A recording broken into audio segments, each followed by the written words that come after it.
That was it. Welcome back to the Show Me Show podcast for episode 28.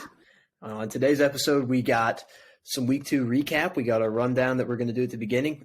We got some Cardinals talk since we kind of missed that last week. The Bills are currently blowing out the Titans, and the Eagles and Vikings are in a close game, and we got it all on today's show. So stay tuned, and let's get right into it. Man, I really miss our intro. We will find a way to put that in. All righty. Yeah, me too. All right. Week 2 review. Starting out, Jets at Browns. All right, we head to the land where Joe Flacco and company took on the Cleveland Browns and Brownie the Elf. But just when the Browns thought they were going to be 2-0 for the first time in over 20 years, the eliteness of Joe Flacco showed up, throwing a long touchdown to Corey Davis, then converting an onside kick, then finding rookie Garrett Wilson for the score. The Jets, Jets. Next, we head to the Motor City where Dan Campbell and the kneecap-biting Lions took on the Commanders and Carson Wentz. The Lions came out of the jungle hungry and took a 22-0 lead into the break. But just because he's soulless does not mean he's heartless, as Carson Wentz and the Commanders came roaring back, making the game interesting. But Jared Goff was too good with his 4 touchdown passes, and they proved to be too much as the favorited Detroit Lions win at home 36-27.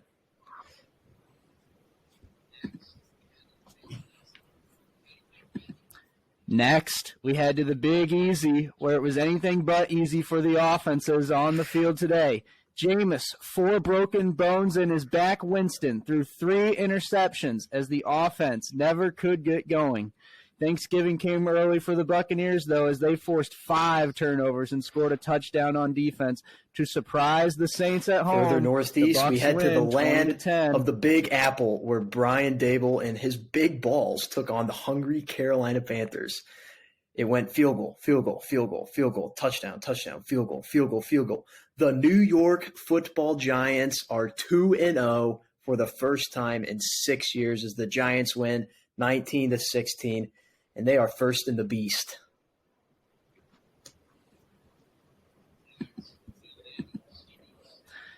Next, we land in the Steel City, where it was the battle of the 2 top 10 quarterbacks, Mitchell Trubisky and McCorkle Jones.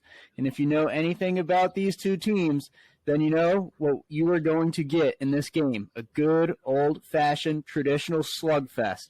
And you know who is the master of winning good old-fashioned traditional slugfests? Bill Belichick. Nelson can't catch anything. Aguilar did catch something today, though, a long touchdown pass, the only highlight of the game, where he mossed the Steelers defender, and the Pats won. South we go 17-14. Duval County, where Doug and the ice cream loving Jaguars take on Matty Ice and Jonathan Taylor.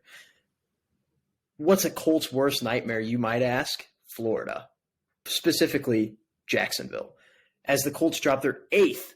That's right, 8th consecutive game in Jacksonville, as Trevor Lawrence had a brilliant first half, which was more than enough to hold off the not-so-pesky Colts. Jags win 24-0.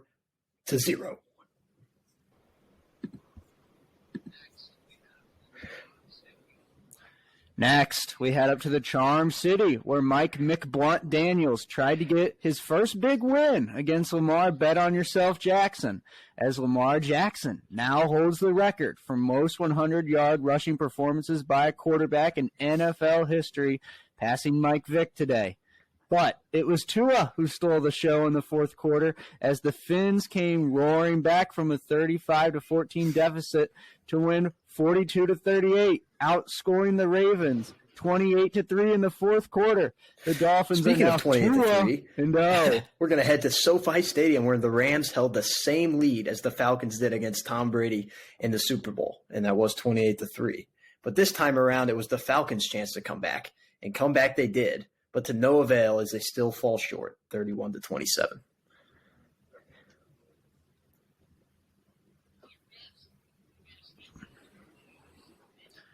Out west in Levi Stadium is where the NFC West leading Seahawks took on the 49ers and Captain Lap Dance himself, who we send our thoughts and prayers to during this very tough time. Nonetheless, Jimmy G came in to save the day as the Seahawks couldn't stop the true winner, that is Jimmy G, as the 49ers cruised to a 27-7 victory. We head to Jerry World, Seahawks. where Cooper Rush seemed in no rush to let down his supporters, as he did exactly what you need your backup QB to do: manage the game and allow the defense to eat. And boy, did that Big D eat, as the Cowboys came up with 6 sacks on Joe Burrow and the Bengals' so-called improved O-line. The Cowboys took the lead early, but much like last week, the Bengals came storming back to tie it up 17-17. But they left Cooper Rush too much time as he got them into field goal range for Brett Maher to kick a 55-yard game winner as the Cowboys win it 20-17.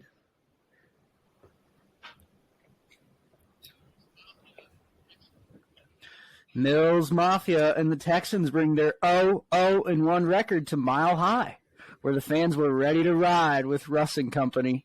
And boy, it was a bumpy ride as the Broncos offense absolutely stunk it up again in the red zone, in all parts of the field for that matter. Like the Alamo, the Texans hung around all day long, but were wiped out in a mere seconds as Davis Mills Mafia couldn't amass a game-winning drive as the Broncos get their first win in the Russell Wilson area. Sin City is where the Cardinals land right. as they tried to nest in and get up early against the Raiders.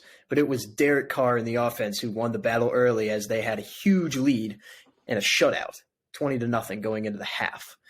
But in the second half, Kyler answered the call of duty as he went berserk and led the Cardinals back to tie it up for overtime, where Byron Murphy sealed the deal with a long fumble recovery for a touchdown.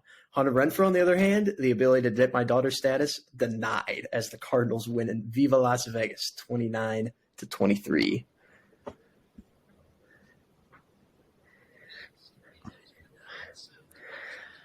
Next, we head to the not-so-frozen tundra of Green Bay, where the Bears get their chance to play on a normal football field for the first time this season.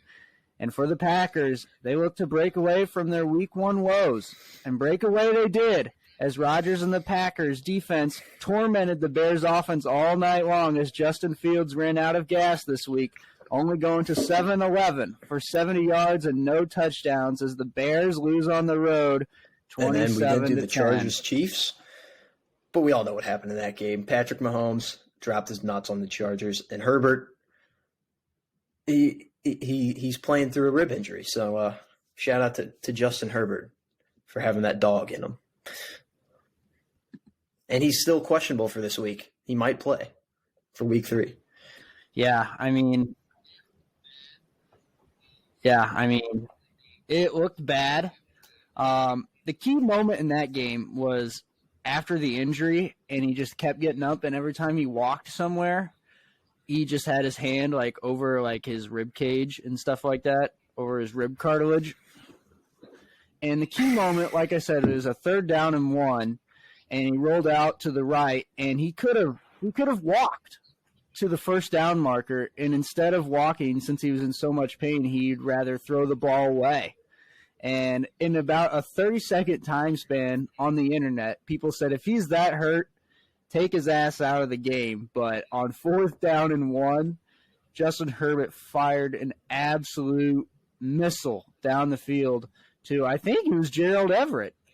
And they got they got into a goal line formation and kept hurry up, and they scored again, which made it 27-24.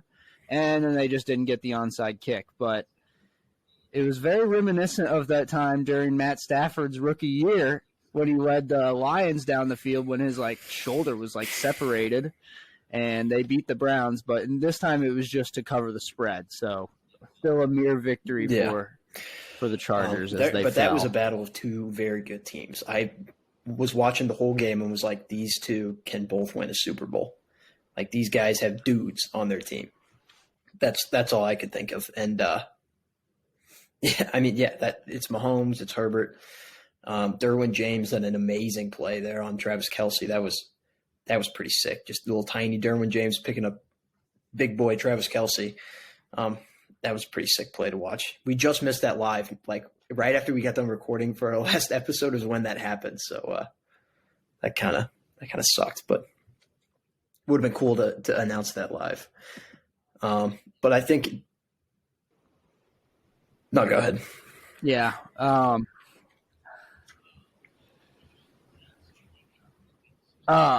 I was just gonna say I saw he got fined $62,000 for that. I'm pretty sure.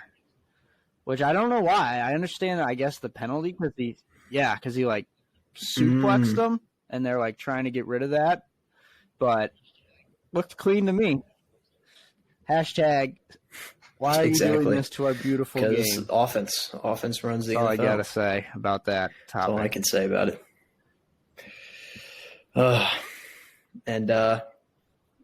Yeah.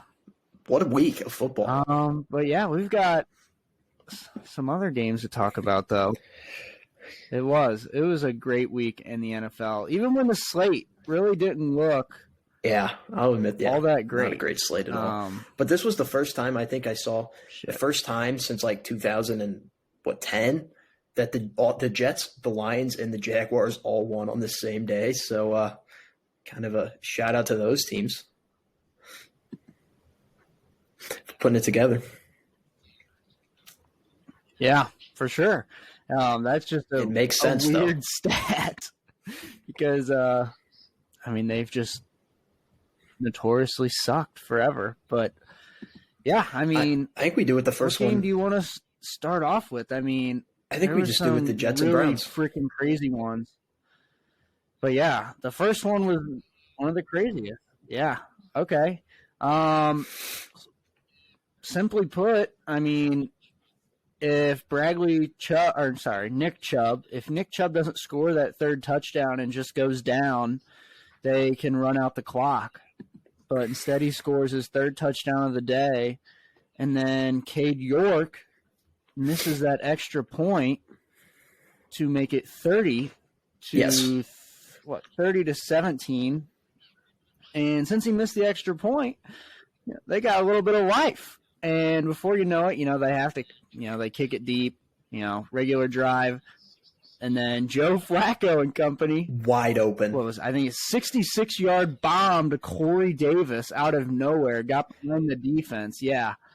He just got right behind him. And the Western Michigan Maction legend, gave them a little bit of hope.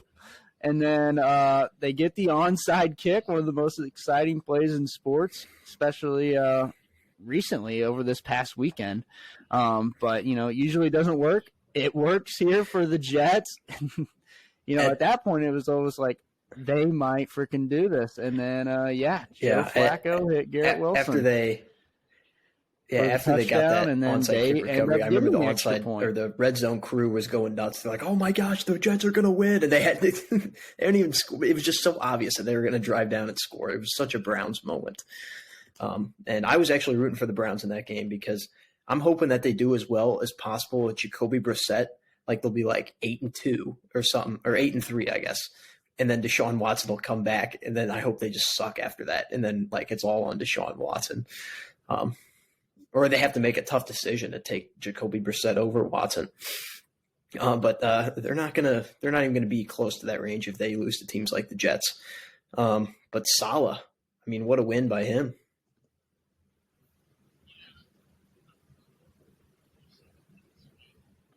Yeah, he said last week during the week that he's taking notes. He's keeping receipts on anybody that makes fun of the Jets or is writing them off. And, he's got one little piece of the puzzle in terms of fighting off the critics.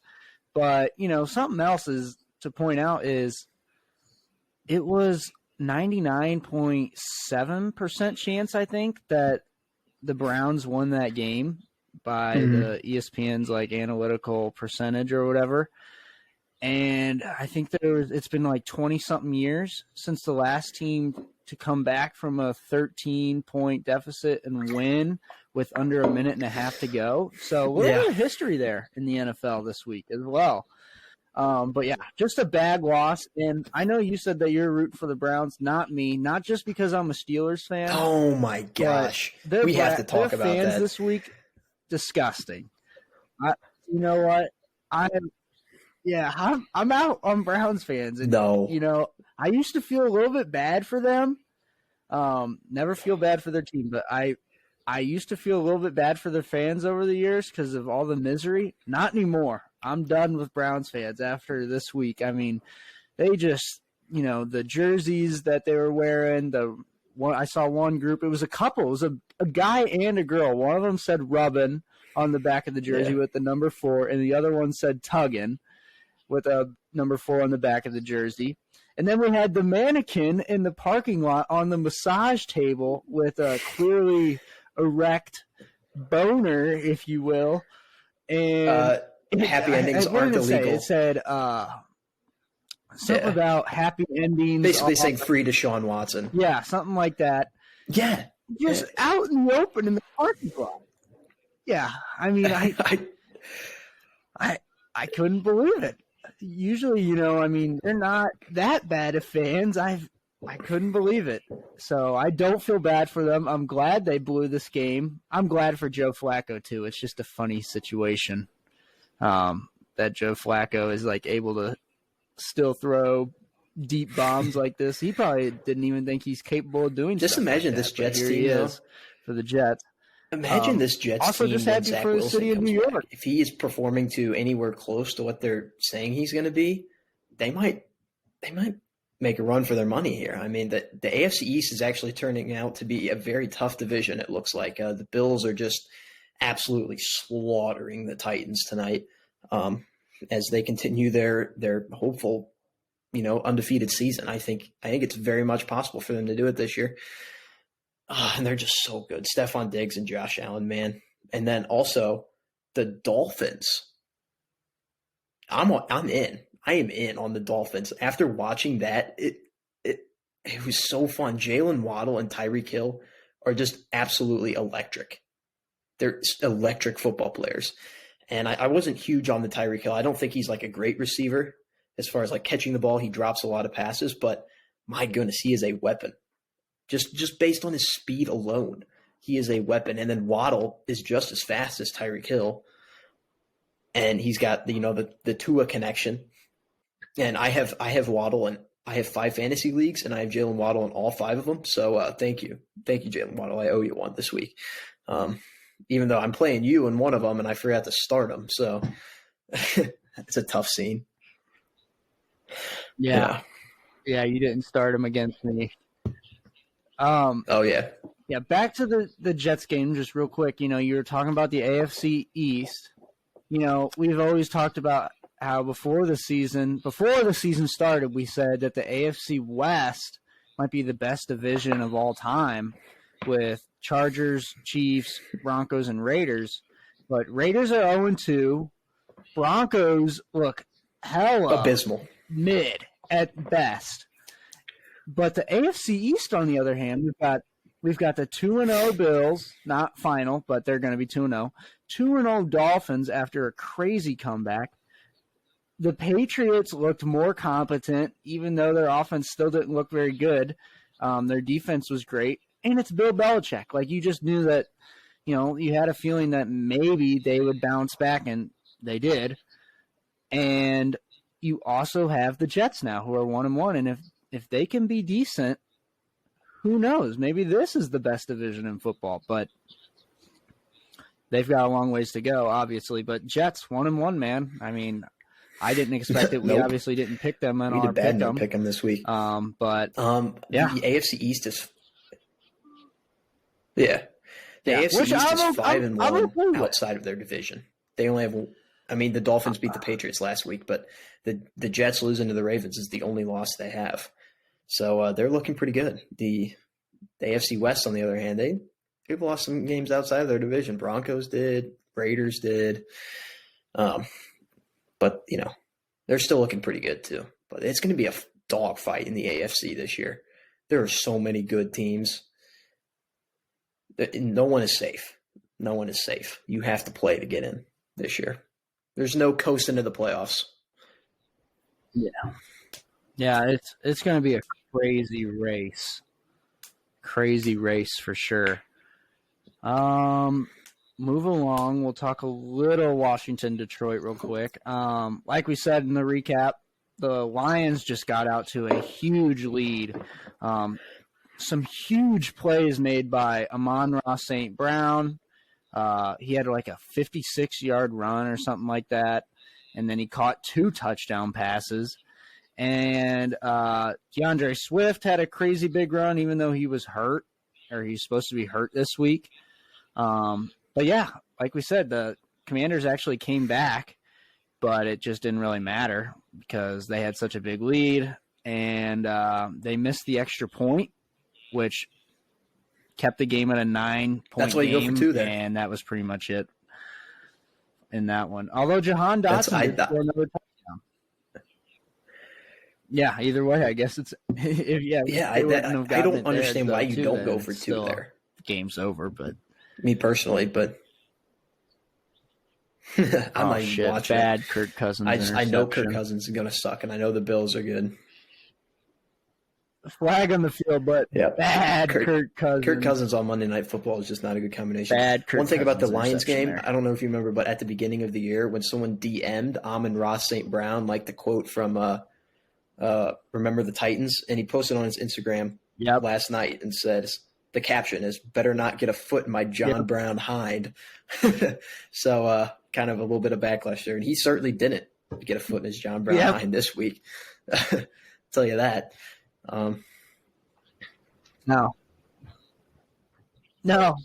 And I think he honestly kind of like he posted that DM like Jesus fans are crazy, but that was, he also like kind of has like embraced it a little bit. Like he's a funny character. I watched him, or maybe not a funny character, but he's got a good character and personality. I watched him on Hard Knocks this year, and I really like him. And his dad is even a crazy character, like more crazy than both Amon-Ra and Equanimous.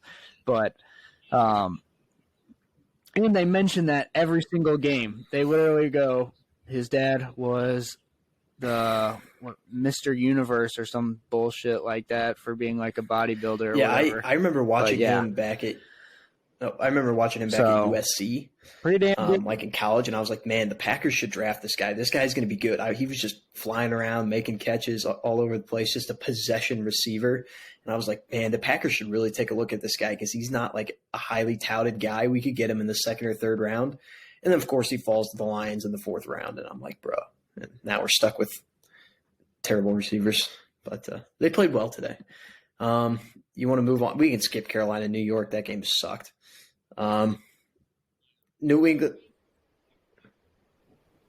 Yeah, just one note about the Giants.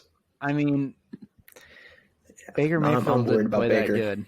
So, yeah, and they didn't have. We said that they were going to have. We said that they were going to have Thibodeau and Ojulari probably. They didn't have either of them, and they still won. So, New York, they might be 3-0. Cowboys just play beat the Cowboys next. So Cowboys just beat the Bengals. They have a really good chance to be 3-0. Definitely. We could Tampa Bay, New Orleans. This game was atrocious until the 4th quarter, and then Jameis reverted back to his 2019 self. And so did Lattimore and Mike Evans too. They converted back to their 2019 selves as well. It was almost deja vu moment on the field there. Yeah, really. It was great. It was like these two teams turned back the clock 3 years. It was a very odd game. Everything that happened in it was turned back the clock 3 years. So Buccaneers defense looks good though. Yeah. They look super good, and they have a stretch coming up where it would not shock me if they really contain their opponents and win them those games instead of the offense, because the offense doesn't look great right now. But one thing to point out, Jameis had 4 broken bones in his back, and he still played. Kind of the Drew Brees treatment, if you will. If you remember back when Drew Brees would play, he always had like broken ribs or some shit like that, and they just say they put some extra padding on it, and he would barely be able to throw. And in the later stages of his career, he was barely able to throw anyway. So it was just like salt on the wound. And it was kind of like that today. Although Jameis could still uncork it a little bit, but 3 interceptions. It was like he never got the LASIK eye surgery. Wasn't great. Do we know he was probably playing through a shit ton of pain. So, and if you remember in the interview after the game last week, it hurts. It hurts. I'm in pain. I'm in a lot of pain. Yeah, in the interview after last week. I say, do we know who the Saints' backup quarterback is? Before that, because I don't know. I don't know. I don't know if they cut Ian Book. Taysom Hill's listed as a tight end. Taysom Hill. I don't know. They'd probably just play Taysom. Yeah, but Sean Payton's gone. Yeah, but the reason he played so much was Sean Payton. Loved him. Oh. Adored him. I'm going to look up to see who it is.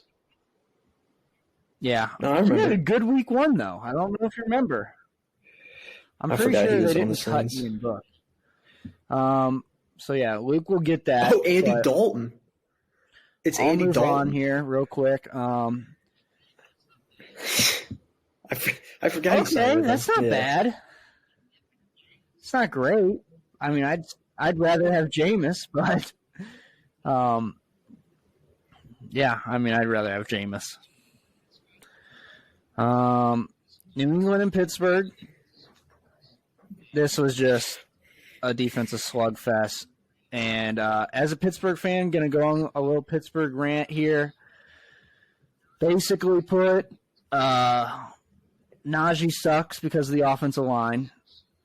The play calling is absolutely abysmal. Matt Canada fucking sucks. And I mentioned that before the season started, well before the season started. Into last year, it was horrible. But Mitch sucks. I hate to say it. Mitch sucks. But the offensive line sucks even more. It's probably the worst offensive line that the Steelers have had since I've been a fan.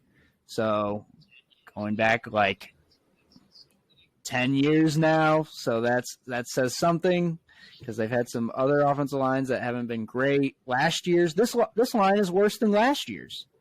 And I thought it couldn't get any worse. I thought that was the main goal, was to improve, and they just suck. So here's the dilemma right now. If you're not going to start Pickett, then play Trubisky the rest of the way. And if you're not going to trade for offensive linemen, then it's time to tank for Will Anderson. That's all I have never to say a on bad that idea. subject. I don't think. I don't have much to say about this game, but it was such an obvious under. That's all I got to say. Oh, yeah. Fuck, yeah. I was listening to some guy in the car driving to my mom's house to watch the games, and the guy said, this is an automatic bet it first score is a field goal. And what do you know? First score was a New England field goal. I mean, he's just blatant, so obvious. You know, he's automatic bet the house. This was such a predictable game. And the guy was right. But so we can go to an obvious over here. Miami, Baltimore. I think we all before this game were like, yeah, this game's going to hit the over. And of course, Lamar. I mean, goodness gracious, the dude played out of his mind and still lost. Just because Tua played even more out of his mind.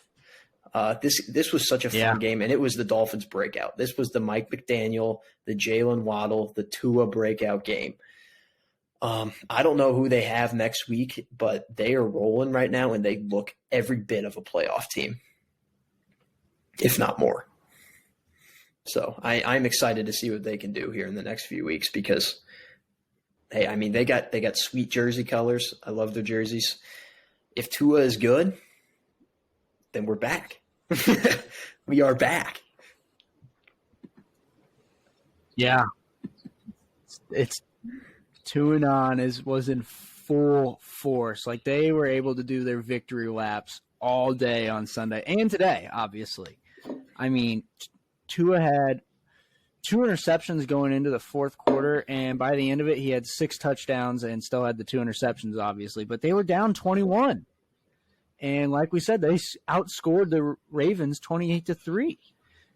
So, and they literally were just running 4 verticals at the end, though. So, Mike McDaniels was running some Madden type shit at the end, just 4 verticals because he knew that they couldn't cover Jalen Waddle and Tyreek Hill. Yeah, exactly. And it's such a fun dynamic there. So yeah, I don't want to say I'm a part of Tuanon because I'm not, but I was a huge tank for Tua guy. Like I couldn't believe he slipped the 5th. Like I was like, this guy's better than Burrow. He's better than every QB in this draft. And I stuck with it for a while, but I always knew he had this ability in him. I just gave up on the fact that I thought he would. I didn't think he would ever show it. I knew he had it in him. I just didn't think he'd ever show it. So I kind of gave up on him. But I'm not going to say I'm a part of Tuanon because I did say he sucked multiple times in the offseason. But I'm happy for him because I've never been a Tua hater.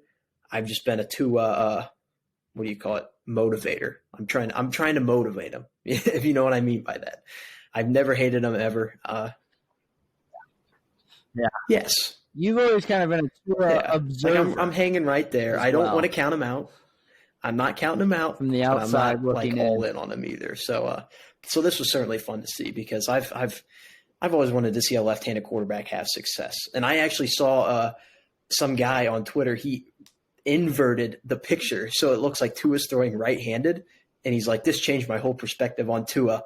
And I mean, it literally looks like he's just like short arming the ball, and it goes like 50 yards. I'm like, holy cow! Like this guy actually has some arm strength.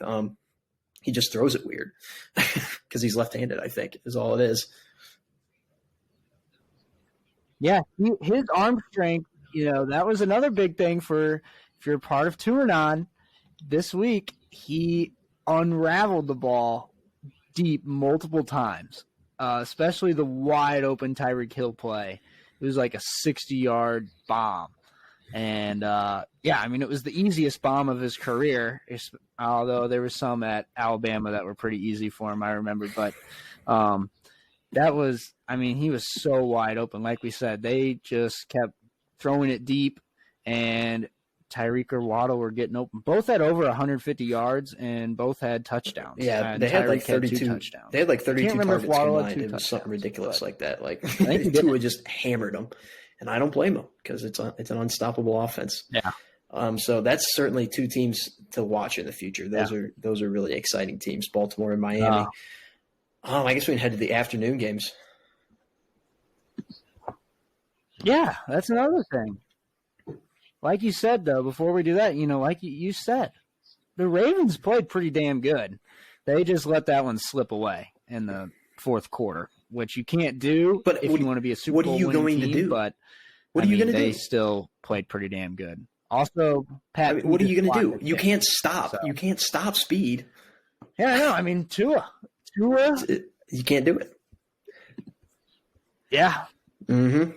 Speed. Exactly. If you don't have it, you're chasing it. You want to talk? So. We can briefly talk about San Francisco, Seattle. My prediction was correct, by the way. I said San Francisco all the way. And probably Trey Lance getting hurt. No offense to Trey Lance, lap dance Lance, but I think him getting hurt was the best thing for him. Because Jimmy G, he's a 49er. He's a 49er. He's got 49er written all over him. If he would have went to another team, it would have been weird. All right, he belongs in a 49ers uniform. That's all I have to say about it.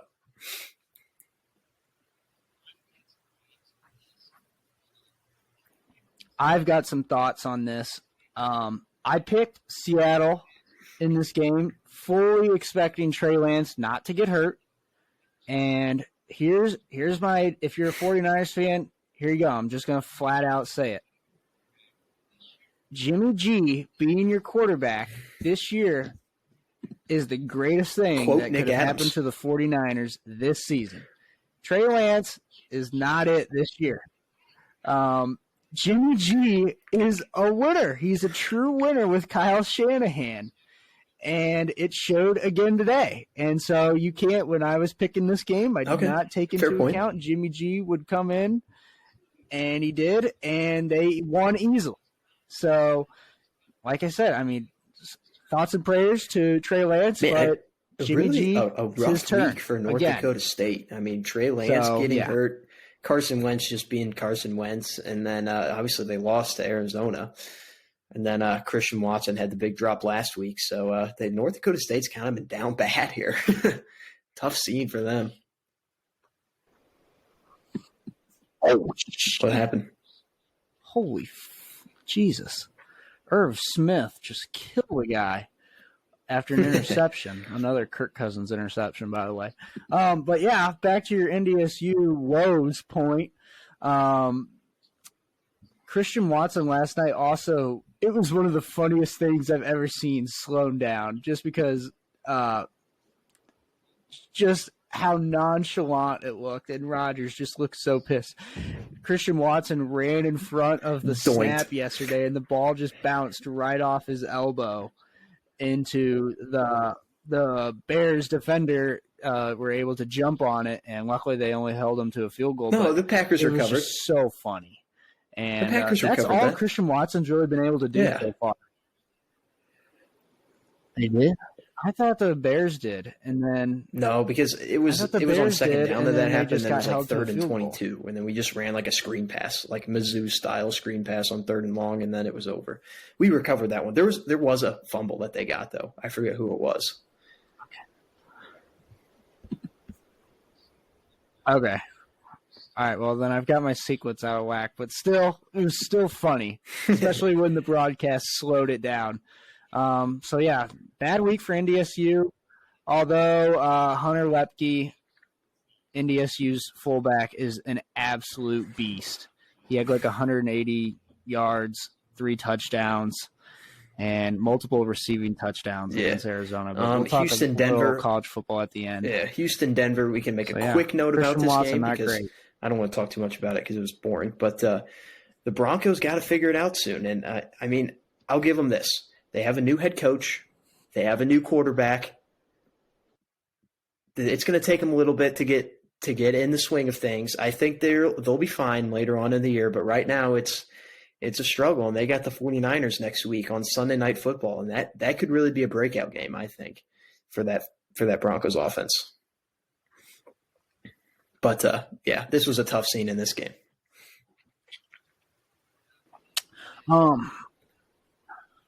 Yeah, it's bad right now, their offense. Like we said, they stunk it up, which is hard to do in Denver because the city already smells like marijuana. So if you're out stinking that is really bad.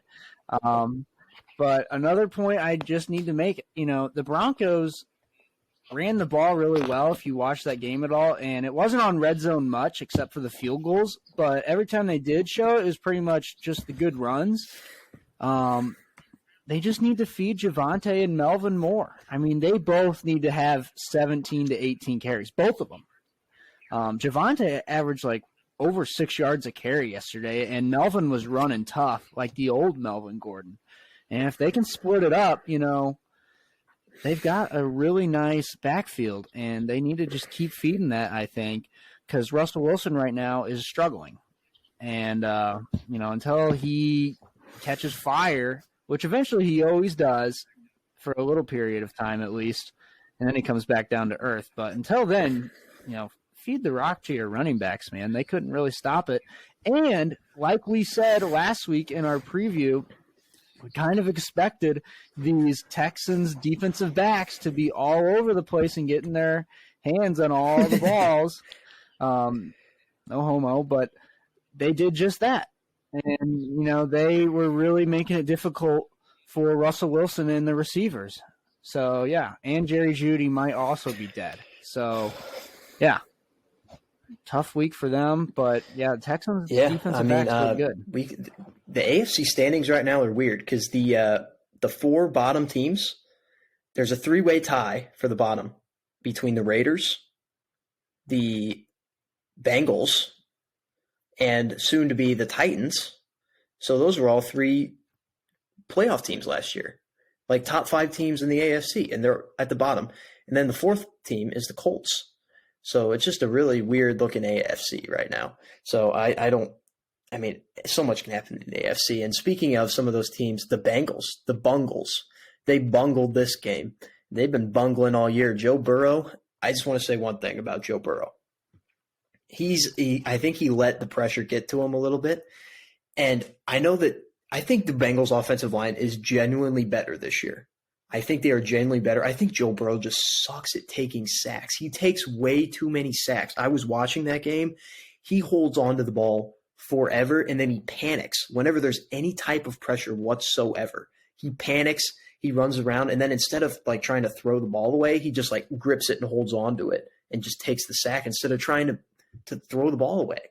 And it's just kind of infuriating. Like, it's almost like he's scared, which I mean, it would be understandable if he was because he got hit so much last year. But I mean, he just looks discombobulated back there. So he's got to figure it out. Yeah, I agree with you. Also, Darius Slay, who just picked off Kirk Cousins, just gave the ball to James Harden, which was kind of cool. But back to the Bengals offensive line and Joe Burrow. Joe Burrow, he is pretty good at getting sacked. I will say that. Like, he doesn't like take egregious hits when he gets sacked. Mm-hmm. He like does this like move up in the pocket shit, and he kind of just like falls over. If you know what I'm talking about. I mean, we saw it like 6 times last week or this weekend. So, at least he's not getting obliterated. Like, he knows that the sack is coming, but his guys also were not getting open. And I was talking to one of our other friends about this. You know, Jamar Chase this week in the press said that Trayvon Diggs is either he's on or he's off. And while he is right about that, he was on this weekend. And Trayvon Diggs played a big role in stopping those Bengals receivers this week. And, you know, he probably had a little bit of a chip on his shoulder, like, damn, he's kind of right. You know, I am kind of on or I'm kind of off. But he was on. And so was the rest of the Cowboys secondary, as they really held Jamar Chase, especially in check. And that's who you really got to hold in check to stop this offense right now, especially since T. Higgins had a concussion this week. And Joe Mixon, you know, he caught some passes out of the backfield, but they didn't really do a whole lot in the running game either. So, yeah, I mean, it was a really team effort loss on offense. And on defense, they played good. For the second straight week in a row. So it's not the defense's fault right now. It's the offense that needs to get right. And the offense was a big part in leading them to the Super Bowl last year. So if they get right, then maybe they will get back on track. Who do they have next week? Right now they're 0-2. I'll look it up. They next week. I know the Steelers and Browns play on Thursday. No, I don't remember. They have the Jets. But... Do they play the Ravens? New York? Jets. As long as Mike White doesn't play, they should be good. But the Jets are 1-1. Yeah. As long as Mike White doesn't play, I think they're Jets safe. Last year. So we have breaking news. Yeah. The New York Mets have clinched a playoff spot for the first time since 2016. News? So Frank Fleming will no longer have any more videos saying the Mets will miss the playoffs because it's now mathematically impossible for that to happen. So those are always funny videos. So, yeah, good for Frank. I still hope they lose in the playoffs. So good for Frank. Hilarious.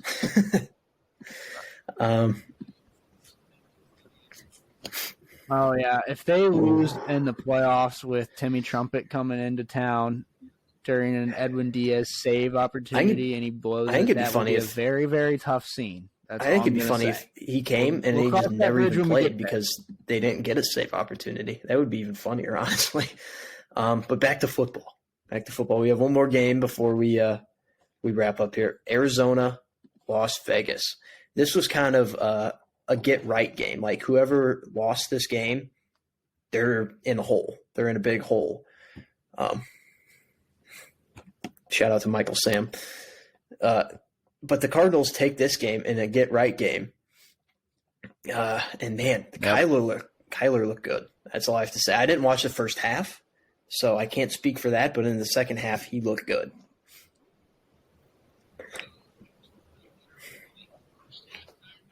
Well, here's the breakdown, really. First half, Kyler, horrible. It looked much like second half of the season Kyler from last year. And then second half comes around, they're down 20-0, like we said, and Kyler answers the call of duty. And they went nuts, man. And Kyler had 2 incredible 2-point conversions and 1 incredible touchdown run. He had 1 2-point conversion to tie it up, to send it to overtime. No. Sorry. I'm sorry. 1 2-point conversion to make it an 8-point game. That was a 21-second play where he scrambled 85 total yards just to get the 2-point conversion. And the play could have gone on even longer, probably about 30 seconds if it had to.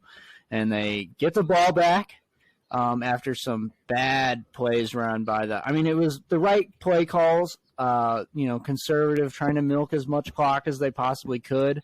But it wasn't enough. It was enough time for Kyler to get right back down the field with his receiving core. And they scored another touchdown, this time on a crazy 15-second play where Kyler ends up scrambling in for the touchdown. And then on the 2-point conversion, it looks like it's going to be another sequence of where he's going to have to scramble around for something. And then he directs traffic in the back of the end zone and finds A.J. Green, I believe, who there was a little speculation if he bobbled it. I would say it was clear. It was clear he didn't. They tie it up. They go to overtime. That's true. Well, there was no evidence to overturn it, so it was clear enough, I guess. But they get to overtime. Both offenses stalled. And then the Raiders got the ball back again, and they threw a little – I can't remember if it was a hitch screen or a quick out to Hunter Renfrow, but he got blasted by Isaiah Simmons, who punched the ball out, and Byron Murphy picked it up and took it to the house. And he almost Deshaun Jackson the ball by dropping it before crossing the goal line, but he did cross the goal line, and they did an Amazon analytic or some shit like that, and it was 0.02 seconds away. It was awfully close from not crossing the goal line when he dropped. That would have been if they did rule it. If they did rule it as a fumble before the end zone, it would have been a touchback, and the Raiders would have gotten the ball at the 20. So that would have been hilarious. But such a tough scene at the same time. But it wasn't. Cardinals win. They keep pace in the NFC West. They're now tied for first with everybody. So AFC West is that division. And then a quick note about the Green Bay game before we move on Sunday Night Football. It was the annual Welcome the Bears to Green Bay to get slaughtered game. We looked good. We looked solid. The defense looked really, really nice.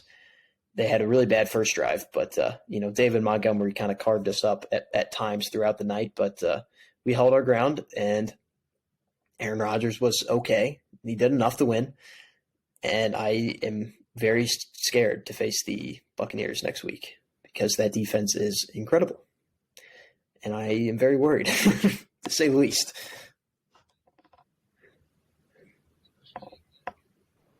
Yeah, you should be, man.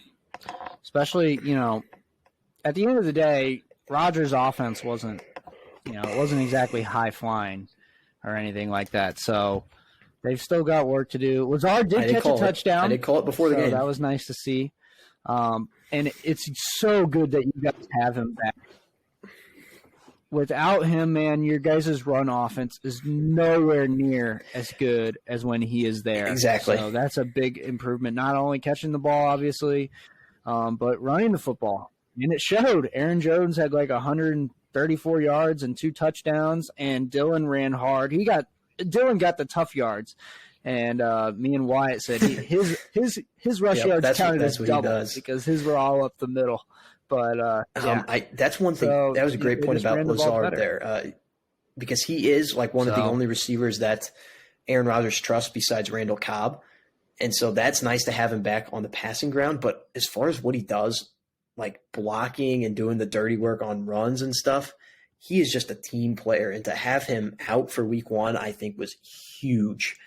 huge loss, and him being back in there this week was a big reason why we won. So Sammy Watkins looked good too. He had a few big catches. If he can do that every week, that would be nice. And then obviously getting Romeo Doubs and Christian Watson involved in some run plays. Hopefully we get them involved in the passing game soon, because I think they need their confidence to be built up here. But I'm excited for next week. We're 1-1. We're keeping pace again. Looks like we're going to be tied for first once again, because the Vikings are going to lose to the Feagles. And that's NFL talk.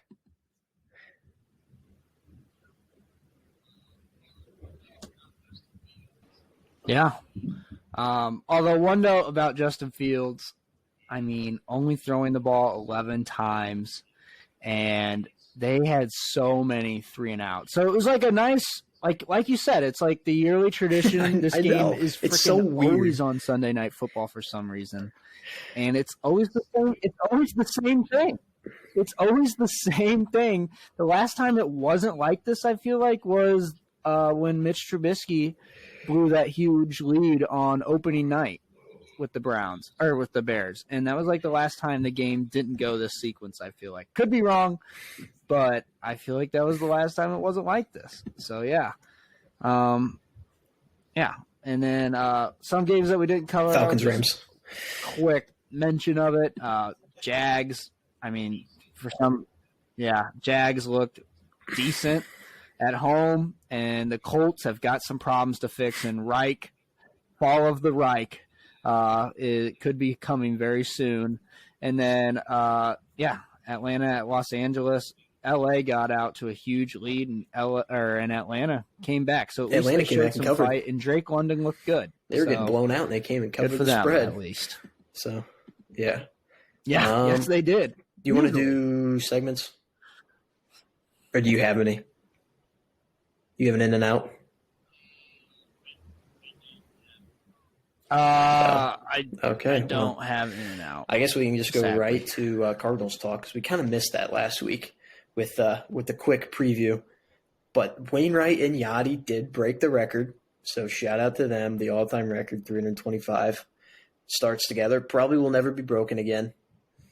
And then I think we took 3 out of 5 from the Reds. So we swept the doubleheader. Dakota Hudson had rare success on Saturday, 8 innings, no earned runs. And then just a few moments ago, the Cardinals optioned Gorman to the minor leagues. So goodbye to Mr. Gorman. We probably won't see him until next year.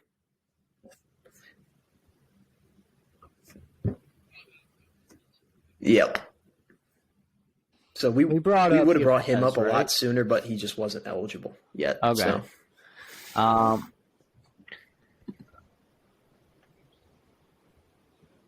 That's an interesting move, I think. Although Gorman is just, he's been a rookie. He showed flashes. That's all you can ask for. That. Also, that was one of the funniest quotes. Yeah, that's true.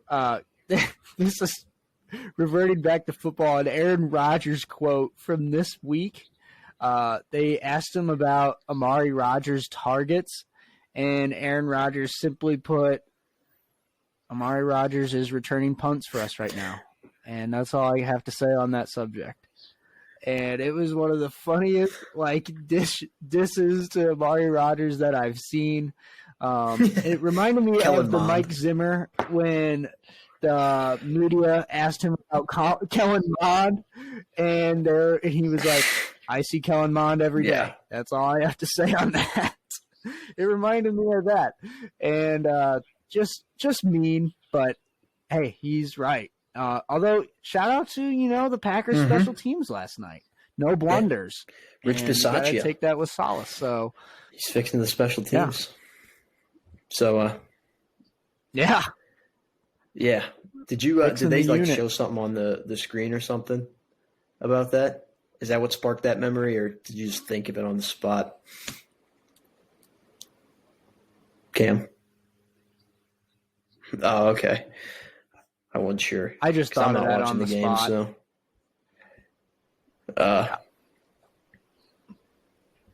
Yeah. the Eagles are freaking flying around. I like the Eagles right this year. now. I think it is crazy.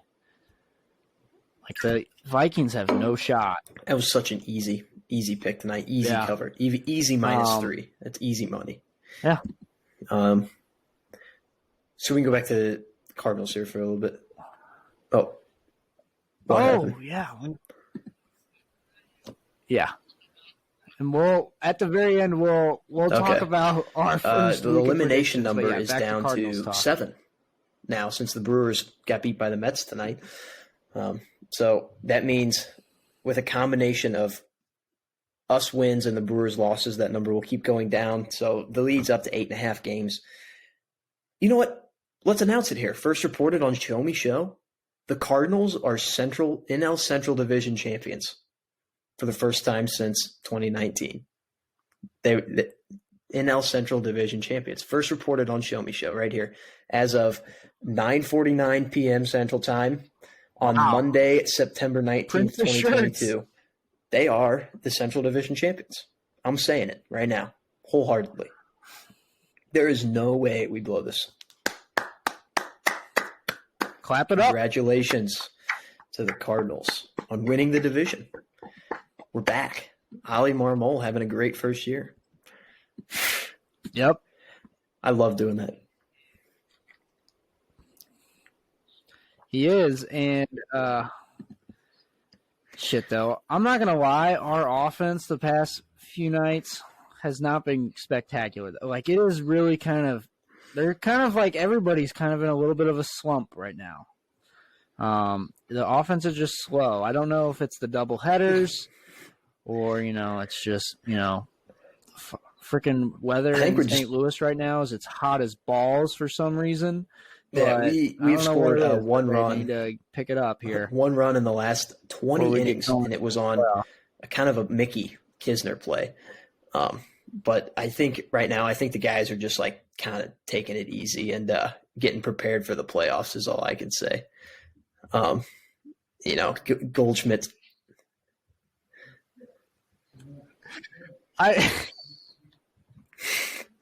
That's another thing that was so funny when it was in slow motion when they showed the player throwing the ball home, and it just Kisner running to home plate. He didn't even look like he was sprinting that fast, but when it was slowed down, it just ricocheted off him, and it was so funny. And he was like out of the baseline, so I was like confused at first if they were going to call that, but no, it just. I can't remember if it was his elbow, his arm, or his shoulder, but it was a really funny image to look at when that happened. Mm-hmm. Yeah. It was very funny, but that is the only run we've scored in the last 20 innings. Beautiful way to end the game. I mean, shout out to the pitching for keeping us in games, but my Yadi hit another home run, and I'm gonna report this too. That's the last home run of Yadi's career. The one that we saw on Saturday, last home run of his career. Also, I mean, we got a great West Coast trip this week. Padres, we got them for 3 games. This could be a wild card series matchup, like preview, because the Padres are hanging around. I think right now it's the Phillies that are the 6th seed. That's who we'd play. But the Padres are certainly a possibility, and then the Dodgers. So we're really going to get to test to see how our team is built for the postseason. And then we come back home for 2 with Milwaukee. No, we don't come back home for that. We go to Milwaukee for 2. And then we just finish with 6 against the Pirates. So that's just going to be a nice, a break before the playoffs, to say the least. The Pirates, it's like in 6 bye games before. It's like playing a week of spring training before the playoffs, if you know what I mean. So I'm excited for the playoffs, though.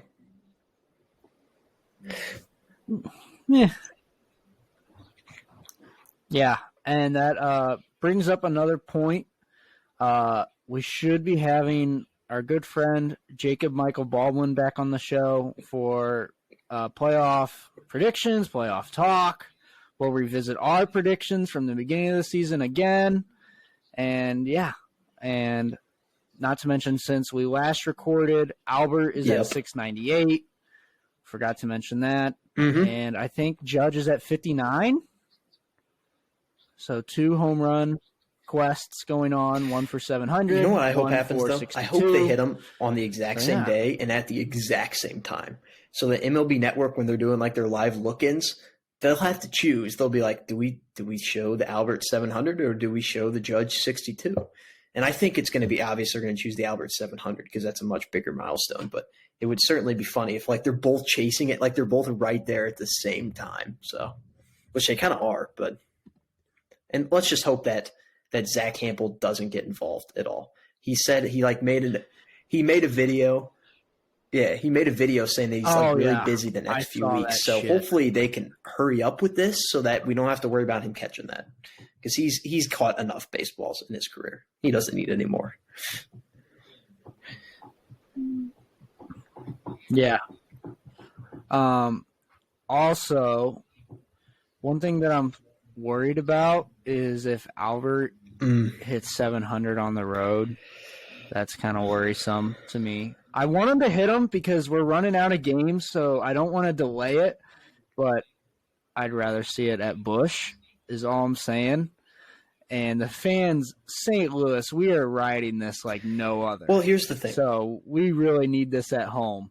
But I'm a little worried that it might take place in L.A., which I think the Dodgers fans will give him a nice ovation for sure, especially since he played there last year. I know what you're saying. I hope it's in St. Louis too. But if I had to pick a second place, if Albert had to pick a second place, I'm sure he'd pick L.A. I mean, he was there for a decade of his career, with the Angels, and then he played with the Dodgers, of course, last year. So they'll give him a friendly, warm reception. But if he comes back home and does it, against the Pirates, that's also what we want.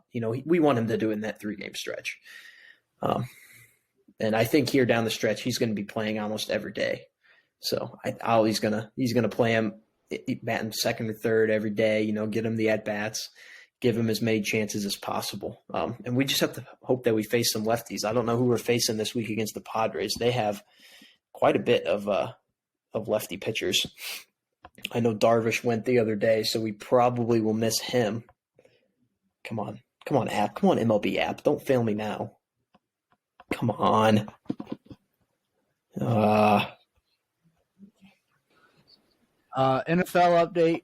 Jalen Hurts has been having one of the better games of his career, and a pass just got tipped, and it became an interception. And it was actually dropped by Gainwell, his running back out of the backfield, and it just ended up in a linebacker's hand. So that's a bad interception that you wish he didn't throw because his stat line would have looked so slick. Can we get a score and time update? If it wasn't for that INT.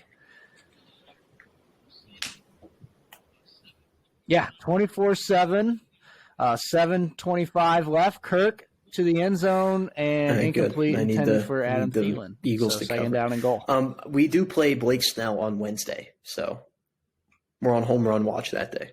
But the other 2 days are against Musgrove and Clevenger. So, no, it's no offense to Blake Snell. It's just he throws left-handed, and Albert hits left-handers. So, and also another fun stat. Albert currently he's sitting at 698 total home runs. He has 349 against righties and 349 against lefties. So if he can hit one off of each here in the next coming weeks, he will finish with 700 home runs and 350 against each. So very Stan Musial there, where he had exactly as many hits on the road as he did at home. So that would be really cool if Albert did that. Just a fun little tidbit there. And that's pretty much it for – yeah, we all do. I just want him to hit 700. Also, all, man. Another thing about that, the MLB is using special balls to pitch to Pujols. And they say they're doing it to, authenticate it, because they don't want to, somebody have another ball and be like, oh, this is the home run ball when it's not actually. So they're, putting a special print on it, like a Pujols ball or something, so that they can make sure that 700 is authenticated. But I wouldn't be surprised if they're putting a little juice in those balls too. So, which I don't think anybody blames them. They want them to get there too, but.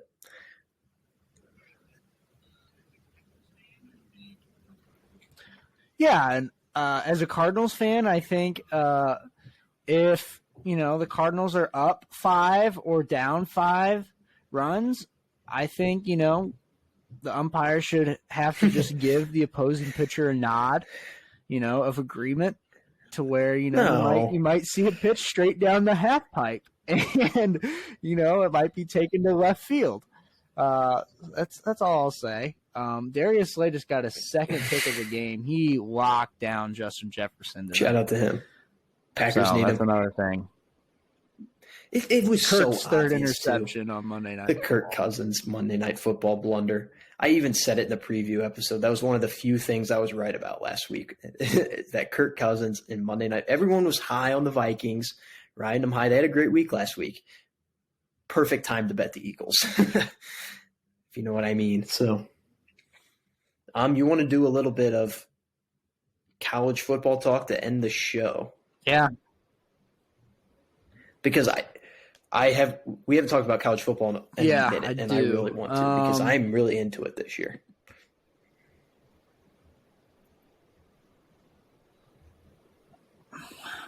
Yeah.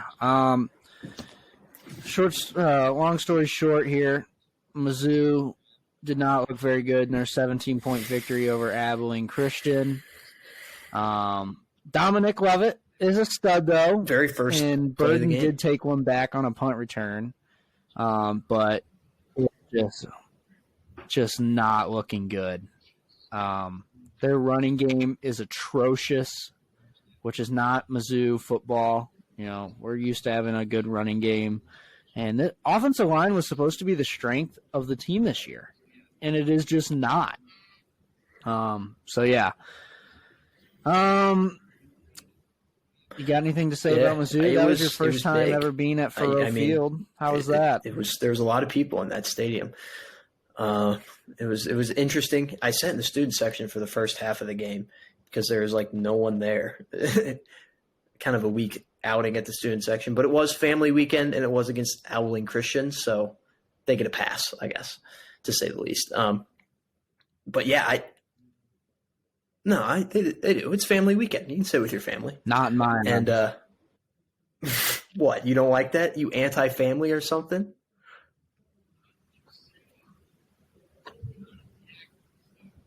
I'm just saying we got to pack the zoo, and if you're not sitting in the student section, recruits see that shit. They don't care that it's family weekend. I'm just saying. I'm looking at this from a broader spectrum here.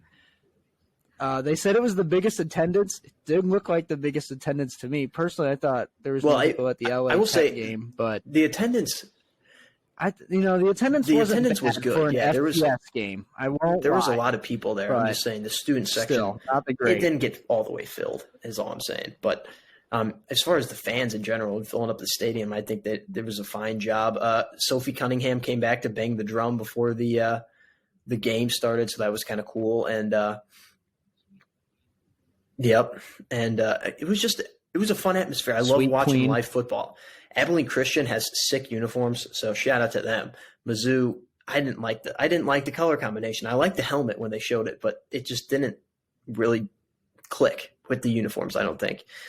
But Luther Burden, whenever he took that back to the house, that was electric. It was getting electric in the stadium, and I was like, man, we might actually blow them out. But the Abilene Christian made it a game, and Mizzou's offense is not looking good. They got booed one time, actually multiple times, but one time it was a heavy boo.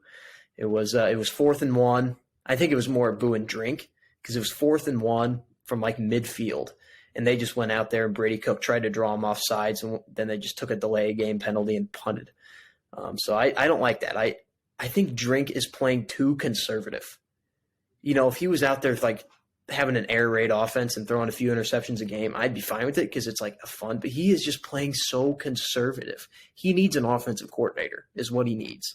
He needs a guy to run plays for the offense because let Brady cook. He's not the greatest quarterback in the world by any means. He might not even be the best quarterback on a roster right now. But whenever they turned him loose and Dominic Lovett was downfield or Luther Burden was downfield, he was making plays, and he is not a bad quarterback at all. And I think Drink's just holding him back a little bit. So I will say I think Sam Horn is better, but we don't know. Brady Cook's a fine player. I'll say that about him.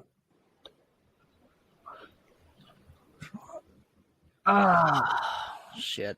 Yeah, I mean, I agree with you on some things and some things not 100%. So I do agree with you 100%. I've been saying it for a while that Drink needs an offensive coordinator. I mean, it is just a sad scene. But I think Drink is coaching conservative because the offensive line has let up the most tackle for losses in FBS through 4 weeks, and they've only played 3 games. So they have 26 TFLs against them, and that doesn't even include sacks. So think about that. That's just TFLs, where the running back gets tackled behind the line of scrimmage, okay, through 3 weeks. That's why he's not going for it on 4th down and 1, because he's not sure. And, this week in his press conference, they said that, we got to find out who our best players are on the offensive line. And I agree with them, but that's something that you should have figured out in camp. So that's another thing. And on Brady Cook's situation, just hold on, let me finish. On the Brady Cook situation, I think he's probably the best quarterback on the team right now just because we haven't seen Sam Horn. But the only route that man can throw is the goddamn dig route. That's the only route he completes is when, the wide receiver goes 10 or 15 yards straight and then turns directly to his right or left in towards the middle of the field. And he usually hits him once he's scrambling out. But that's like the only route he was hitting down the field today. And it was the same thing that they were trying to do in week 2 is he was only trying to throw like dig routes. And it just, that's not really going to work once even next week against Auburn, who got throttled by Penn State. And we'll talk about how that's an evaluation game for sure. My complaint about Brady Cook is that that's my take on what's going on. My complaint about Brady Cook is that he looks at his number one option is like the first guy on the route, and then he throws it to him. He like locks in. He doesn't look at his reads. He only looks at one read, and then he's done. So that's my one complaint is that if you just lock up the number one receiver on the play, it's busted. He's just going to take off running because he doesn't know how to look at different receivers. That's a complaint I have about him. But yeah, as a former quarterback myself, he's got tunnel vision, and he can't go through his progression yet. And he's only a sophomore or whatever, but he's not going through his progression. And as Luke said, he's getting tunnel vision locked in on one guy, and if he's not open, his progression is if the first guy in my route tree is not open, then my second option is to run instead of scanning the field for your second and third guy and then running. So, running the football needs to become his third or fourth option, not his second option. And maybe we'll start moving the ball a little bit further down the field. But, yeah, all of our run plays, too, they're wide handoffs, it seems, and that's the shit that keeps getting tackled in the backfield. It would be nice. I know it's not in the Drink offense, but it would be nice to see the quarterback go under center maybe once in a while just to switch things up because Abilene Christian was sniffing out shit, and you really can't have that. Yeah, they were 2-0. Abilene Christian's not a bad school, by the way, but it's FCS, and you're in the SEC. So it's – I've reevaluated the season. It looks like a 4-8. We've got to beat Auburn. Back. If we beat Auburn, then there'll be some hope. But yeah, if they beat Auburn, we're back. But if they don't beat Auburn, Auburn, it's we are so 11 a.m. ESPN. So immediately after game day, college game day, they're sending us to Auburn.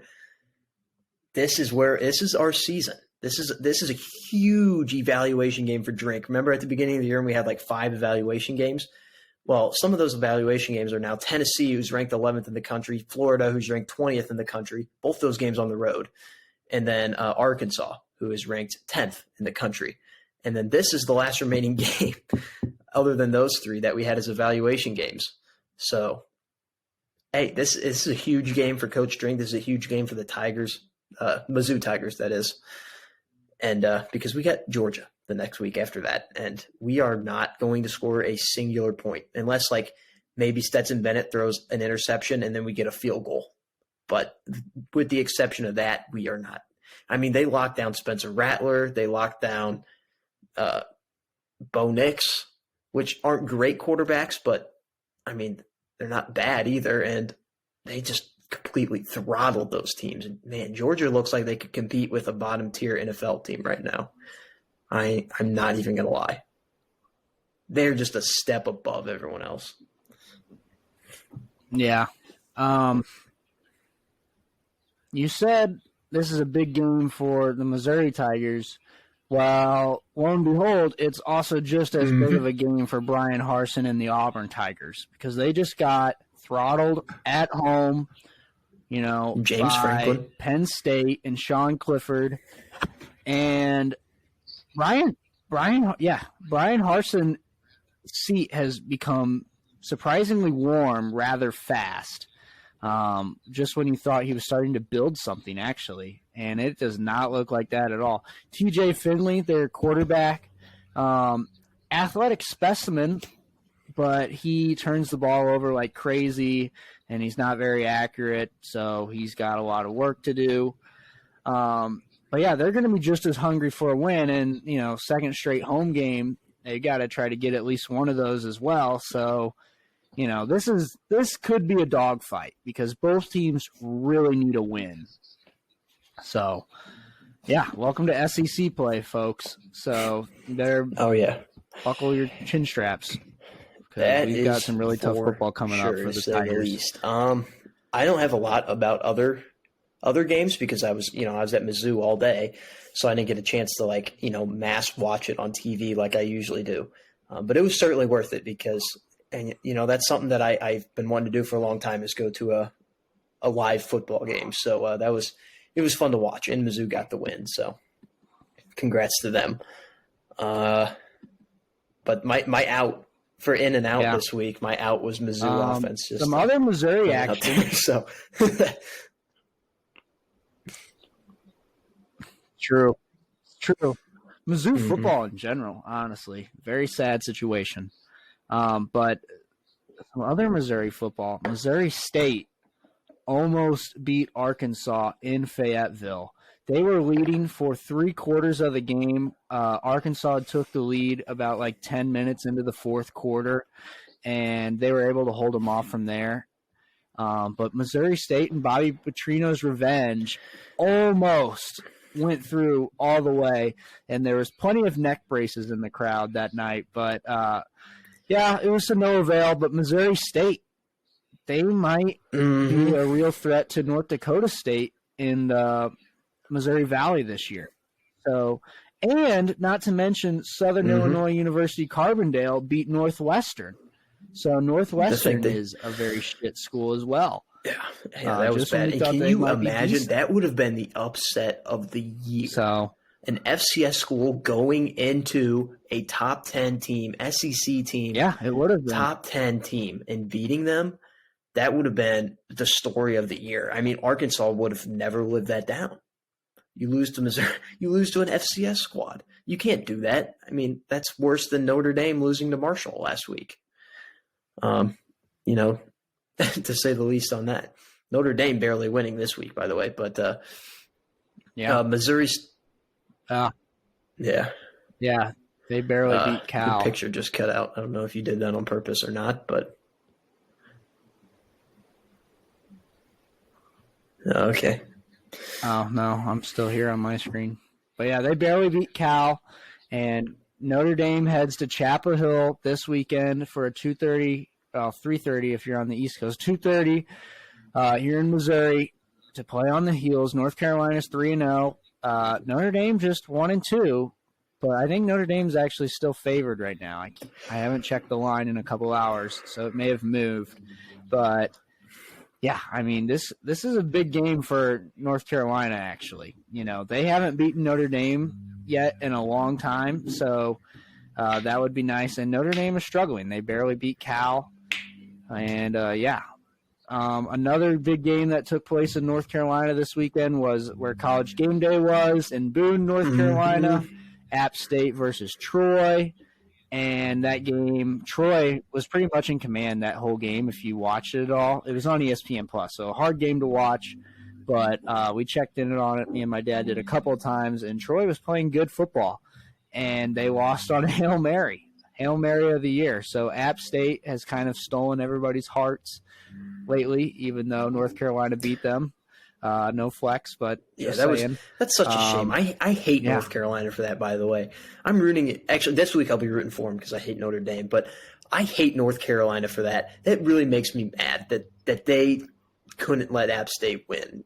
Well, I'm obviously not going to let them win, but App State would be 4-0 right now with some really, really good victories, and they'd be ranked top 20.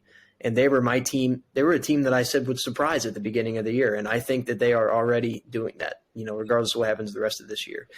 And a hot take here, they're actually better without Eli Drinkwitz. I think they're better off now than what they would have been if he was still there. So I would say so. Their culture is awesome, and their fans were going absolutely crazy. So yeah, and game day this weekend is in Knoxville, that'll be a fun game, Tennessee, for Florida, Tennessee.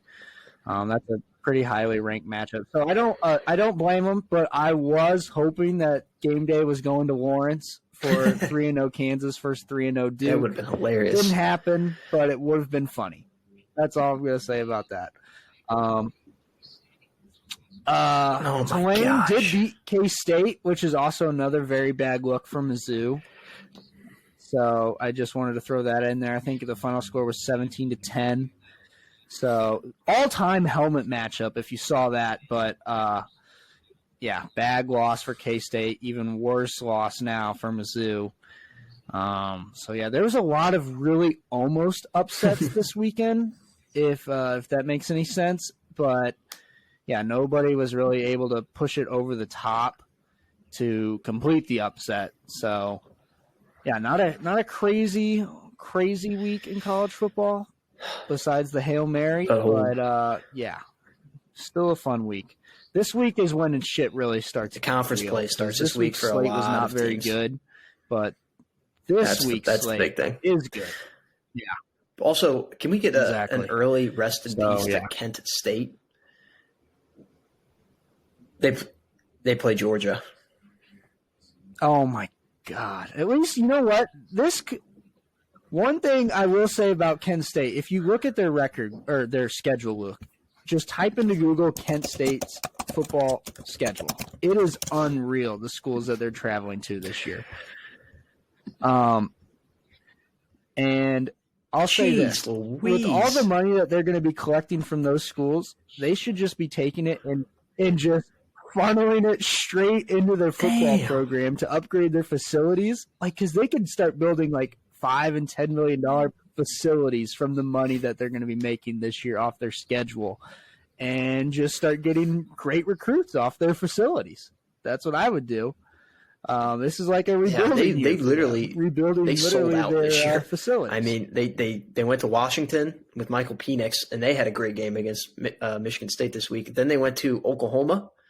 This week they had a home game this week against an FCS squad, and then now they're going to Georgia in this upcoming week. So they kind of just gave up on a bowl game this year and for money. They're probably making more money than what they would have if they would have went to the Tax Slayer Bowl or something like one of the random bowls that takes place on Tuesday. So, for sure, that's for sure.